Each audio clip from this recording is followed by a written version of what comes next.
Alright, hello everyone, it's Sean. I'm doing not so much a layout update as I am a little project here.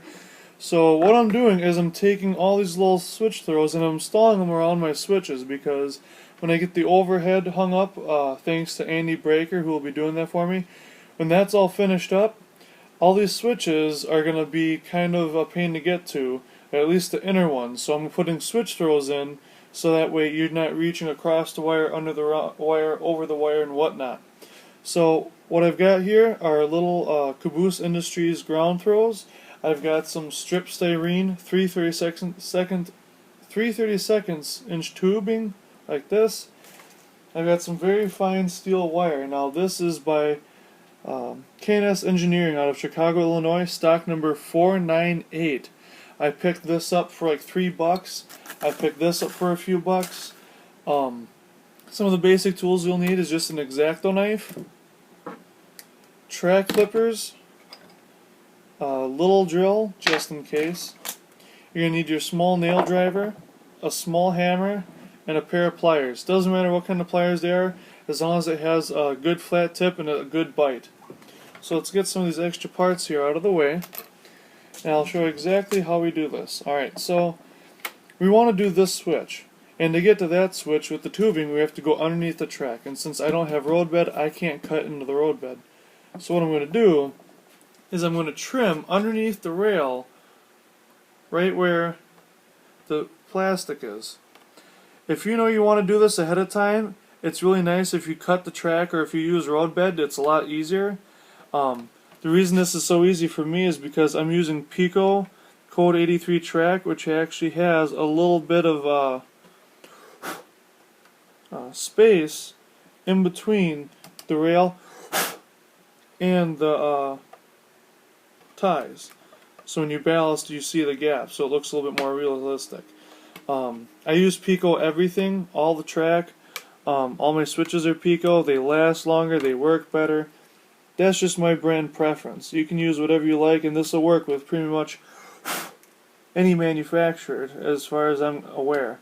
Shinohara from Walthers, Atlas, Pico, and whatnot. Obviously with Kato it wouldn't work, but it doesn't cost more than I think 20 or 30 bucks to wire each switch. And if you're buying Kato Unitrack, money probably isn't that big of an issue. So we're going to get started here. So I've already done several of these. I know exactly what I'm doing, or at least have a very good idea. So I'm going to take one piece of wire out of here. They're all taped together, so you have to give it a little bit of a pull. Make sure you don't lose it. It becomes very easy to lose because it's very thin wire. So what I'm going to do is slide this under here, grab it with my pliers. And there's a couple different ways you can do this. How I do it is I pinch to one end with the pliers and go like that, and then I'll put it under the switch,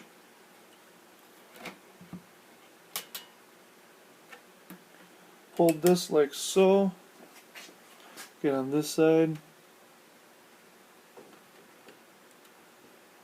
Now I know how much space I have here. I'll trim off the excess based on the height of the switch. Watch out, that'll go flying. Safety glasses wouldn't be a bad idea. Let's get this over here. Lift this up.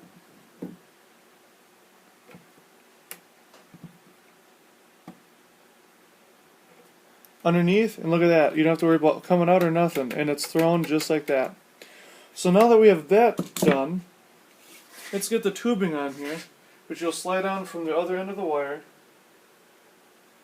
I know there's a million different ways of doing this. This is just the way I've decided to do it. It works for me because then I get the wire the right length, I get the tubing the right length. I'm not cutting a bunch of stuff and then taking it off. It's just one and done. So then you just slowly kind of trim the tube here to the desired length. This works better than the clippers because the clippers will crush the end, and I don't want to do it. So there's that. Take the tubing back off. Wires on there, tubing's on there. Nice and easy, very straightforward. And I go like this. Take the end, bend it up,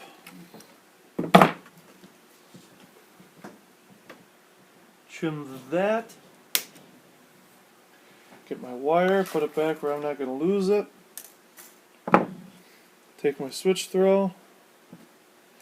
I cut off the little tabs here because they're useless, they'll get just thrown out anyways.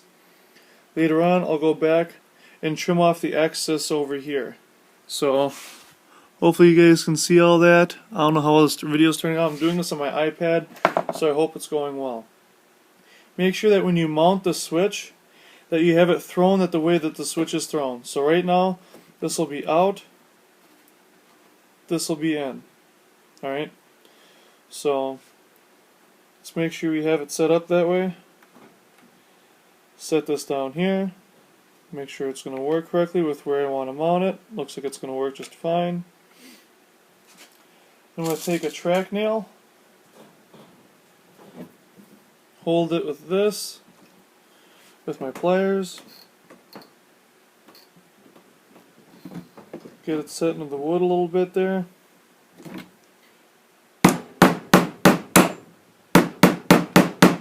A few good taps to get it started. And then because these are longer nails, you want to make sure that they don't get bent.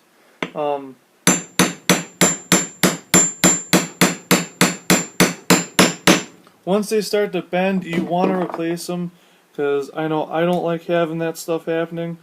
Let's see. It looks like we had a bit of an issue.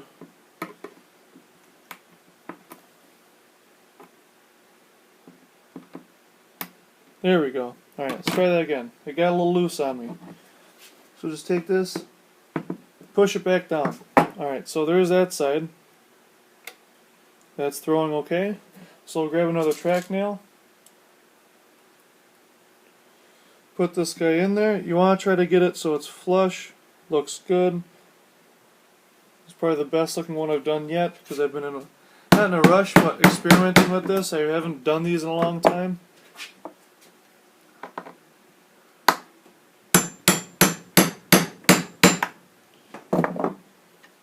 Make sure it's nice and tight. Alright, and there we go.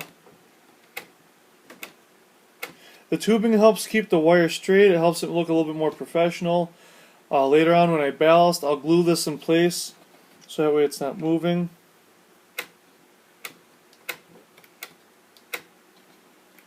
And there you have a switch throw. Some people might see this as overkill because these switches are self-holding switches. You take it, you can hear it snap into place. It's because it won't go the other way with a little bit of effort. It's not going to just slide halfway. It sticks to one side or the other. If I just give it a slight push, it goes the rest of the way on its own. So if I take my bipolar here, it'll just take it. It'll actually throw a little bit with some weight. So a lot of engines will do it. But with these switch throws, you're going to lose that effect. But I'm more worried about getting a good clean switch and not having to worry about that overhead. If I ever want to disconnect it, all I have to do is take the switch throw out, and it's as simple as that.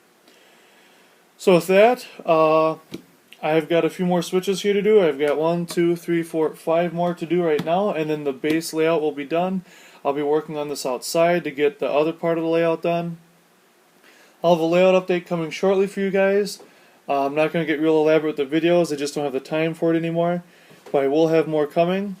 I hope everyone's having a great time in the hobby. This is a great time of year to get out and enjoy the weather, so don't try to spend too much time in the basement. I mean, it is beautiful outside.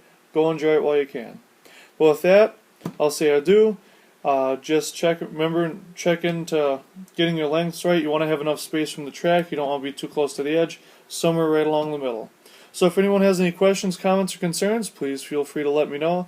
I'll have this up on my Facebook page. This will not be on YouTube. So everyone, take care.